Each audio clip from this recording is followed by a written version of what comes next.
யாருமே எதிர்பார்க்காத விதமா மாதவிக்கும் நந்தினிக்கும் ஒரு பெரிய பிரச்சனையே நடந்திருக்கு. அது மட்டும் இல்லாம இதுலேருந்து நந்தினி எப்படி வெளில வரப்போறாங்க அப்படிங்கிறத பத்தி தான் அடுத்த கட்ட கதைகளமா இருக்கு. இதை தொடர்ந்து இன்னைக்கு 3 முடிச்சு சீரியல்ல என்ன நடக்க போகுது அப்படிங்கிறத பத்தி தான் இந்த வீடியோவில் பார்க்க போறோம். வாங்க வீடியோக்குள்ள போலாம். ஏற்கனவே பாத்தீங்கன்னா நந்தினி வீட்டை விட்டு போகக்கூடாது அப்படின்னு சொல்லி அருணாச்சலம் வந்து சூர்யாட்ட சொல்லியிருப்பாரு, இதுக்கு ஏதாவது பண்ணு அப்படின்னு சொல்லிட்டு. அதனால சொல்லி தான் சூர்யாவும் வந்து தன்னோட கையவே வந்து கிழிச்சிருப்பாரு கிளாஸால. இதை தொடர்ந்து ஹாஸ்பிட்டல்ல இருந்துகிட்டு இருக்கும்போது என்ன நடக்கும் அப்படின்னு பாத்தீங்கன்னா அங்க வந்து விஜய் கிட்ட அருணாச்சலம் சொல்லுவாரு, நீ வந்து ஒரு தங்கச்சா இவ்வளவு கேள்வி அவனை கேட்டுனாலதான் அவனுக்கு இந்த அளவுக்கு வந்து அவன் மனசுல மாத்தி இருக்கு. அது மட்டும் இல்லாம நந்தினியும் வந்து இதுக்கப்புறம் நான் சூர்யாவோட சேர்ந்து வாழ்வா அப்படின்னு சொல்லி எனக்கு நம்பிக்கையும் இருக்குமா அப்படின்னு சொல்லி இருந்திருப்பாங்க.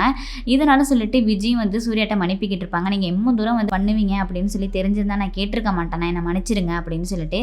சூர்யாவும் அதெல்லாம் எதுவும் இல்லாமா அப்படின்னு சொல்லி இருந்திருப்பாரு. இதை தொடர்ந்து நந்தினி சூர்யா அருணாச்சலம் எல்லாருமே வீட்டுக்கு கிளம்பலாம் அப்படின்னு சொல்லிட்டு கார்ல போய்கிட்டு இருக்கும் போதே வந்து சூர்யா என்ன சொல்லுவாரு அப்படின்னா, இதுக்கப்புறமாச்சும் வீட்டை விட்டு போறான் அப்படின்லாம் சொல்லாத, தயவுசெய்து இங்கே இரு அப்படின்னு சொல்லியிருப்பாரு நந்தினிக்கிட்டையும். உங்களை தான் என்னால் புரிஞ்சுக்க முடியல, ஃபர்ஸ்ட் போங்கிறீங்க அப்புறம் இருங்கிறீங்க, இதெல்லாம் பண்றீங்க அப்படின்னு சொல்லவும் அதெல்லாம் அப்படிதான் அப்படின்னு சொல்லிட்டு சூர்யாவும் வந்து நார்மலா ஆயிட்டாரு.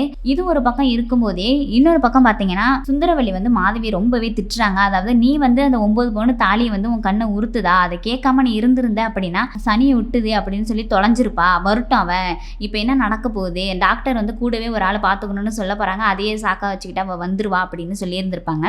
இதை தொடர்ந்து தான் வந்து நந்தினி வந்து சூர்யாவை நல்லபடியாக பார்த்துப்பா அப்படின்னு சொல்லி எதிர்பார்க்கப்பட்டு நந்தினி கூடவே அழைச்சிட்டு வந்துட்டாங்க. வீட்டுக்கு வந்தோடனே சுந்தரவல்லி வந்து நந்தினி செருப்புனா வந்து வாசலுக்கு வெளில தான் இருக்கணும், வீட்டுக்குள்ளெல்லாம் வரக்கூடாது, இவ்வளோ தூரம் தலையில தூக்கி வச்சு ஆடுறதுக்கு ஒரு நாள் நீங்கள் எல்லாரும் அனுபவிப்பீங்க அப்படிங்கிற போல சொல்கிறாங்க. உடனே சூர்யா என்ன சொல்கிறாரு அப்படின்னா, வாசலில் இருக்க செருப்பு பூஜாரைக்கு வரணும் அப்படின்னா அது சாமியோட செருப்பாக தான் இருக்கும், கண்டிப்பாக வந்து நந்தினி சாமியோட செருப்பாக மாறுவா, சுந்தரவல்லியை இழுத்து நேருக்கு நேரவே பேசிட்டாரு. இதை தொடர்ந்து பார்த்தீங்கன்னா மாதவி என்ன சொல்கிறாங்க அப்படின்னா நந்தினி கிட்ட வந்து எதுக்காக நீ தாலியை கழட்டல அப்படின்னு சொல்லி கேட்கும்போது நந்தினி என்ன சொல்லிடுறாங்க அப்படின்னா, நீங்கள் உங்கள் கழுத்தில் இருக்க தாலியை தந்துடுவீங்களா அப்படின்னு சொல்லி கேட்கும்போது என்னோடதும் உன்னோடதும் ஒன்றா அப்படிங்கிற போல சொல்லிடுறாங்க. நந்தினி வந்து புடிவாதமாக என்ன சொல்கிறாங்க அப்படின்னா, எனக்கு வந்து இந்த தாலி வந்து எவ்வளோ முக்கியம் அப்படிங்கிறது எனக்கு மட்டும்தான் தெரியும், நான் அந்த அளவுக்கு நான் தாலியை மதிக்கிறேன், இதுக்கப்புறம் வந்து என் பிரச்சனை இல்லை, நீங்கள் உள்ளே வராதிங்க, அது மட்டும் இல்லாமல் இது என்னோட பர்சனல் விஷயம் அப்படின்னு சொல்லி மாதவியை எடுத்து பேசிடுறாங்க. இதை கண்டிப்பாக மாதவி போயிட்டு சுந்தரவல்லி கிட்ட சொல்லுவாங்க. அது மட்டும் இல்லாமல் இதுக்கப்புறம் நந்தினியை ரொம்பவே டார்ச்சர் பண்ணுவாங்க மாதவி அப்படிங்கிறப்ப தான் அடுத்த கட்ட கதைகளும் இருக்கு.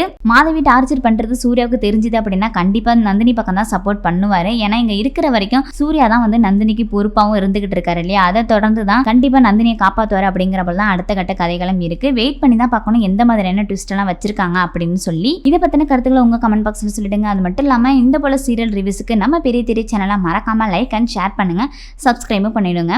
வேற எந்த சீரியல் ரிவ்யூ வேணும் அப்படிங்கிறதையும் கமெண்ட்ல சொல்லிடுங்க.